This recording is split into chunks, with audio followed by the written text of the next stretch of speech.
What's up? It's your girl Kia.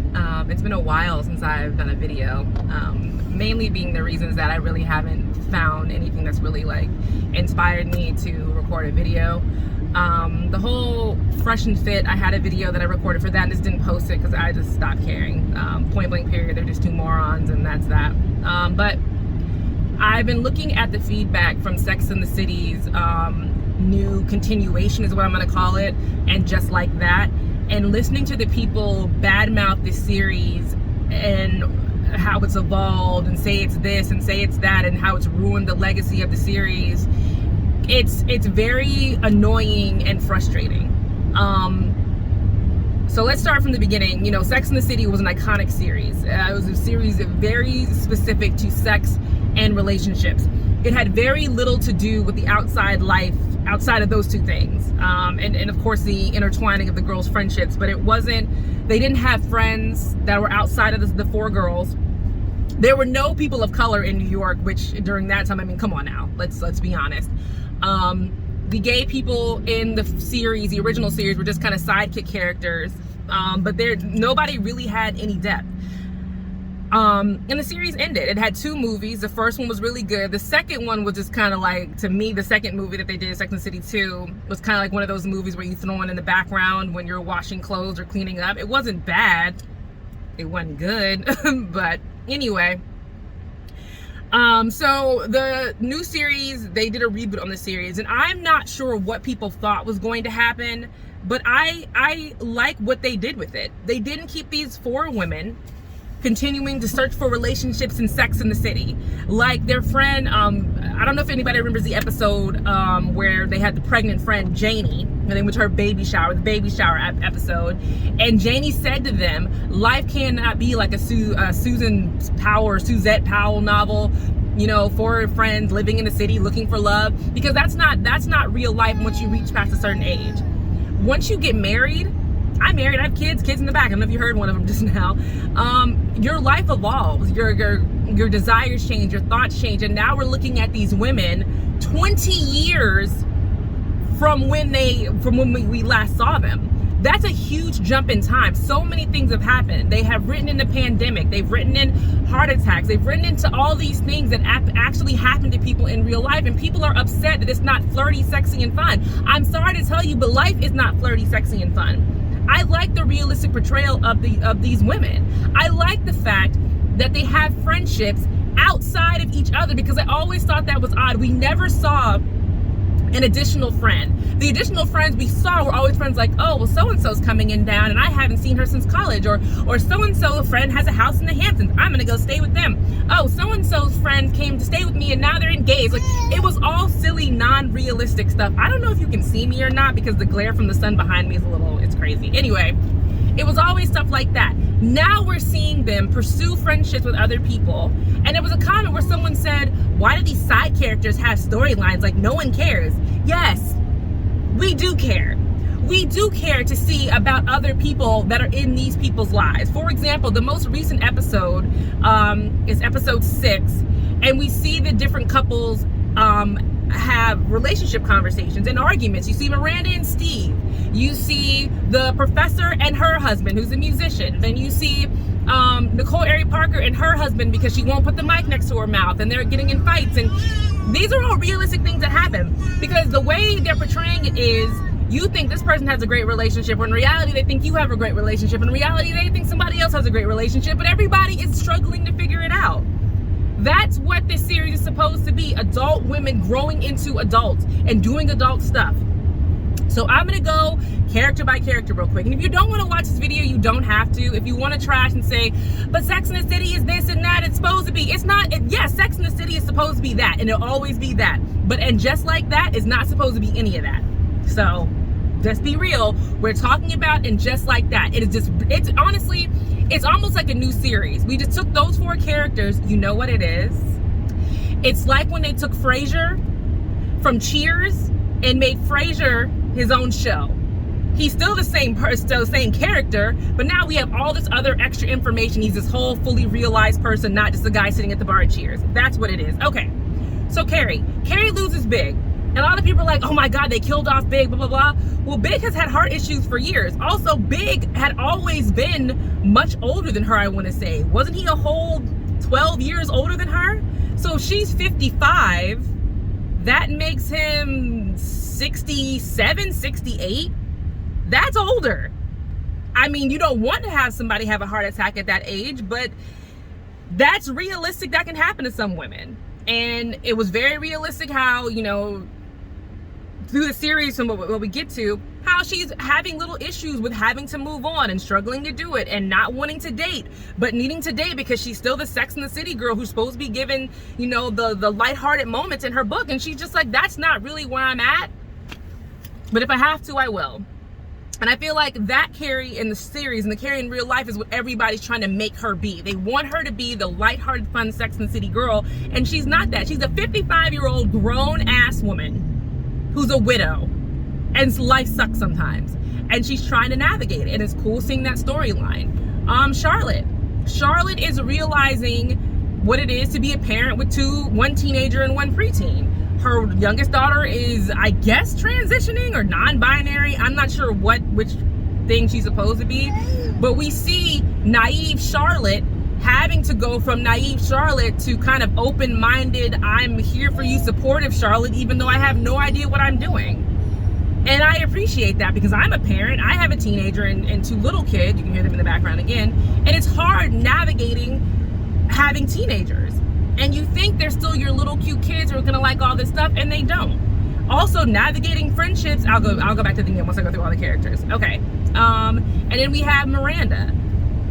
Miranda always, if you're a true Sex and the City fan, Miranda always gave everybody lesbian vibes. If you didn't know that, then you really weren't a Sex and the City fan. They could have given her this arc a long time ago, but I get it because I don't think they were ready for a lesbian character on Sex and the City.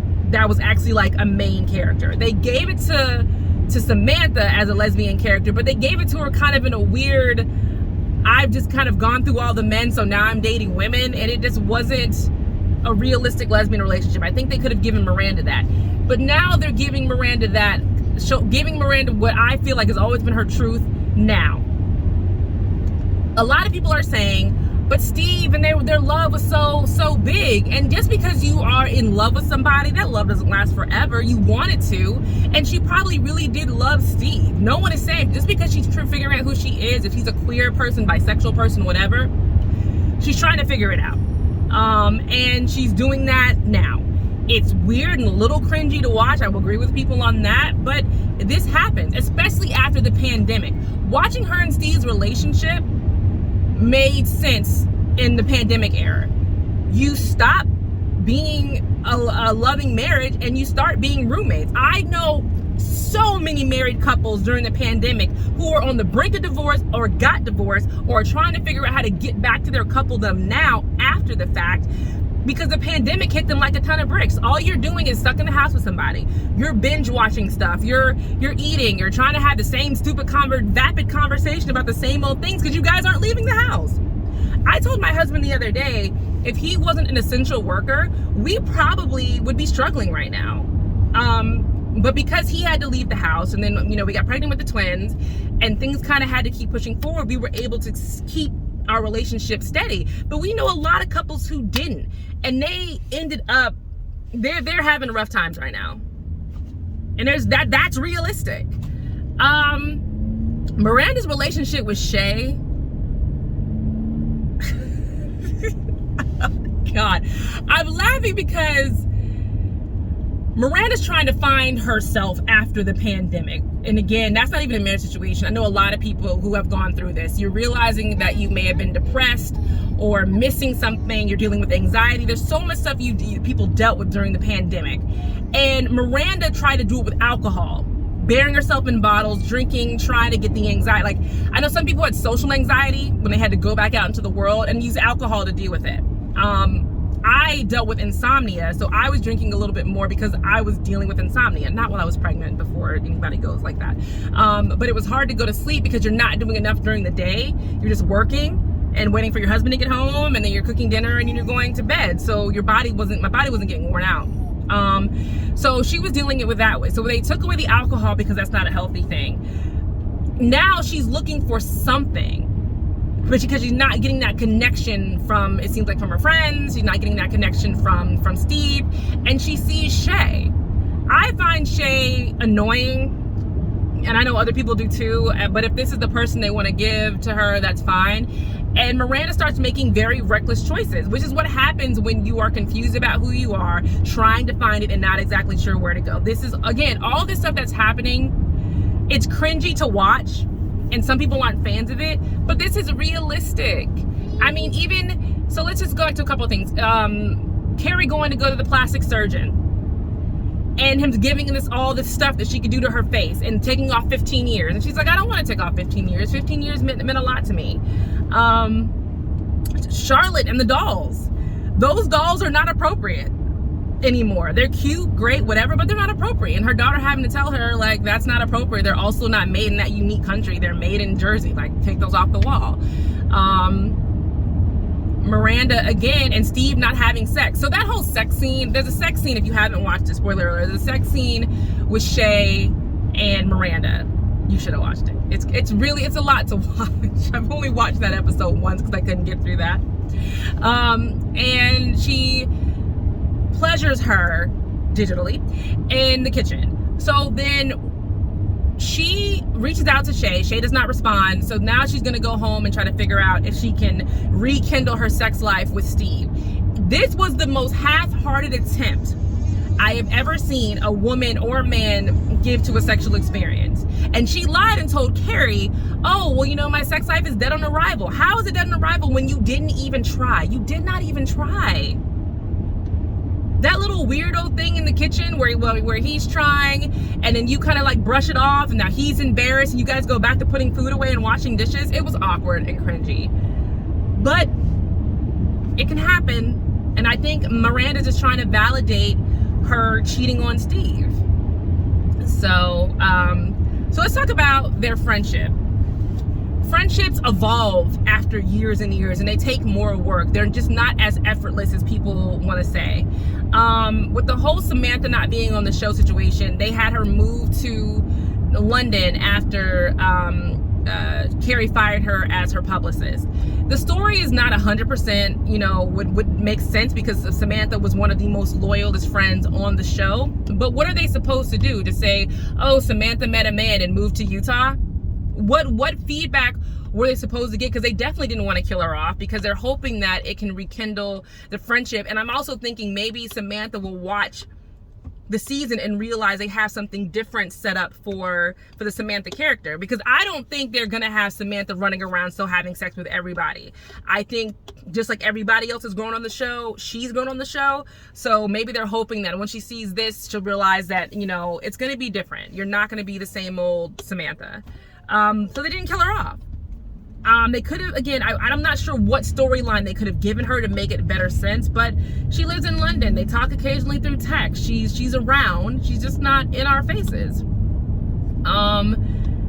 You know, I thought Charlotte was going to give Miranda a little bit more crap when she found out that she had cheated on Steve and is having an affair, but I think they're all realizing I can't judge another person. Especially, I think what Charlotte realized is that my daughter is queer and trying to figure it out. Maybe Miranda is as well, and I can't judge her. It's so many nuances to the series that I appreciate. I appreciate the additional characters. I appreciate that we're seeing how they deal with life outside of their interactions with the main girls. And I'm sorry, I think the series is a breath of fresh air. It's also bringing in a more variety of people, of watchers.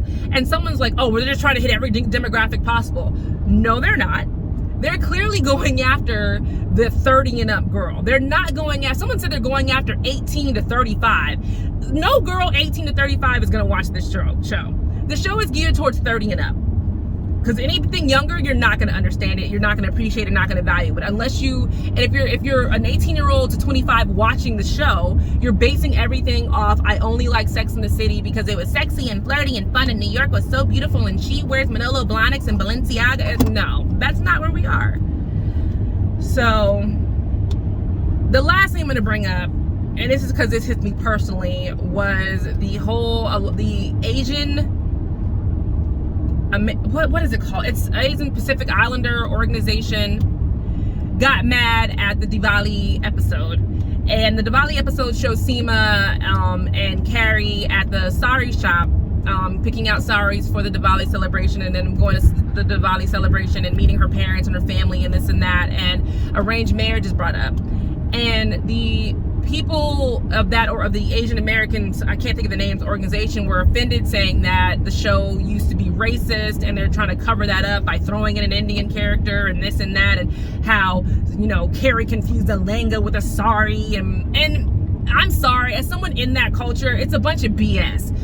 Seema did, first of all, Seema is a smart, sexy, sassy real estate broker. Realtor. She's smart, sassy Seema, and I think it's fantastic. The conversation she had with her father was a conversation I've heard before from parents whose children are about my age or a little bit older, who are just like, we just want you to be happy. We don't think you're happy. You're going everywhere by yourself. You're doing stuff all by yourself. You don't know.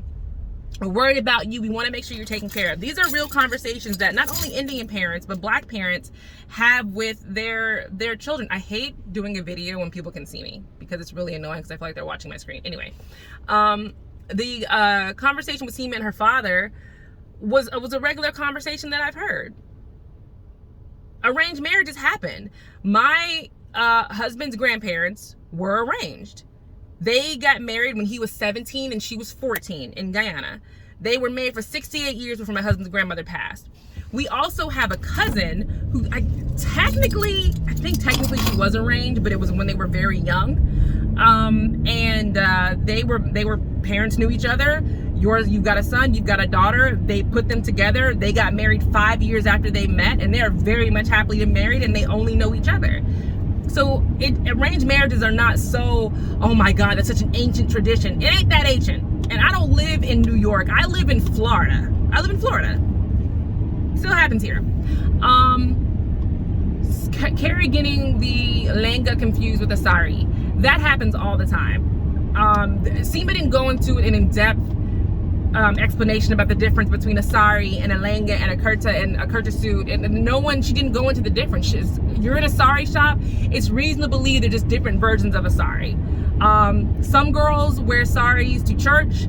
I wore a sari when I got married to my husband. Most girls wear langas. I just didn't want all the heaviness, and I saw this beautiful gold sari that it was gorgeous. I loved my wedding attire, and a sari is actually a little bit more traditional to get married in, so that's what I got married in.